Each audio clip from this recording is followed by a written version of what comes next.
முடி வளர்ச்சிக்கு பாதாம் வந்து இந்த அளவுக்கு ஒரு 100 கிராம் அளவு இருக்கும். இந்த அளவு எடுத்துக்கிட்டு இதை நல்லா இந்த மாதிரி வெறும் வாணலியில் போட்டு வறுத்துக்கணும். கருவேப்பிலை இது வந்து பறித்து ஒரு 4-5 நாளாக நான் காய வச்சுருக்கிறேன். இந்த அளவு ஒரு தட்டு ஃபுல்லாக இருக்குது. இந்த கருவேப்பிலையும் வந்து இந்த பாதாமோடு சேர்த்து வறுத்துக்கணும். கொஞ்சம் சூடுபடுத்திக்கிட்டு அதுக்கப்புறமா அதில் இந்த விதையை எடுத்த டேட்ஸ் நம்ம இனிப்புக்கு தகுந்த மாதிரி கொஞ்சம் இதோட சேர்த்து மிக்ஸ் பண்ணி எல்லாத்தையும் அரைச்சி உருண்டையாக உருட்டி வச்சுக்கணும். அந்த விதையெல்லாம் எடுத்துட்டு இந்த மாதிரி வச்சுக்கணும். பேரிச்சம்பழத்தை தேவையான அளவு எடுத்துக்கணும். மிக்சியில் இந்த மாதிரி ஆறணுன்னு எடுத்து போட்டு பாதி பாதியாக அரைச்சி பவுட்ரு வைக்கணும். நல்லா நைஸ் பவுட்ரு. இந்த கருவேப்பிலை வந்து கருகிடாமல் இந்த மாதிரி இருக்கணும். மொறுமொறுப்பாக சூடு பண்ணணுமே தவிர கருக்கிடக்கூடாது.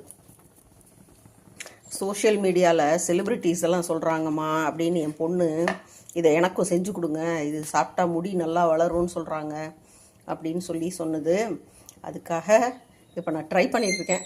ஃபஸ்ட் டைம்ன்றதுனால கொஞ்சமாக எல்லாம் செஞ்சு பார்க்குறேன். இது 2வது தடவை போட்டு அரைச்சிருக்கேன்.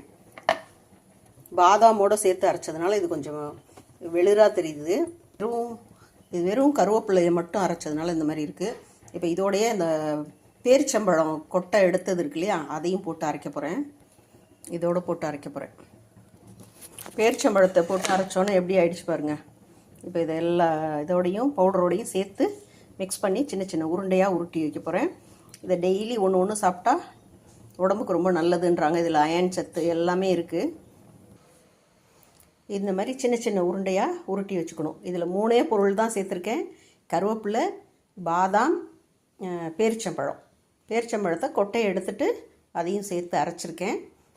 இன்னும் கொஞ்சம் பேரிச்சம்பழம் சேர்த்தா இன்னும் உருட்டுறதுக்கு ஈஸியாக வரும்னு நினைக்கிறேன். இது உதிரியாக இருக்குது.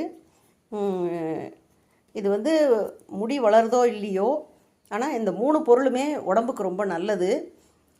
ஆனால் கருவேப்பிலையை அளவுக்கு அதிகமாக சாப்பிடக்கூடாதுன்னு சொல்லுவாங்க. அதனால் ஓரளவுக்கு இடையில கேப் விட்டு செஞ்சு சாப்பிட்டு பாருங்கள். எனக்கும் இதை பற்றி ரொம்ப தெரியாது. நானும் இப்போ தான் ஃபஸ்ட் டைம் செஞ்சிட்ருக்கேன். நீங்களும் செஞ்சு ட்ரை பண்ணுங்கள். இது முடி வளர்ந்துச்சுன்னா என் பொண்ணுக்கு தான் கொடுக்க போகிறேன். முடி அப்படி வளர்ந்துச்சு இல்லை நல்ல இம்ப்ரூவ்மெண்ட் இருக்குன்னா அதை பற்றியும் நான் அடுத்த வீடியோ போடுறேன். Thank you. Have a nice day.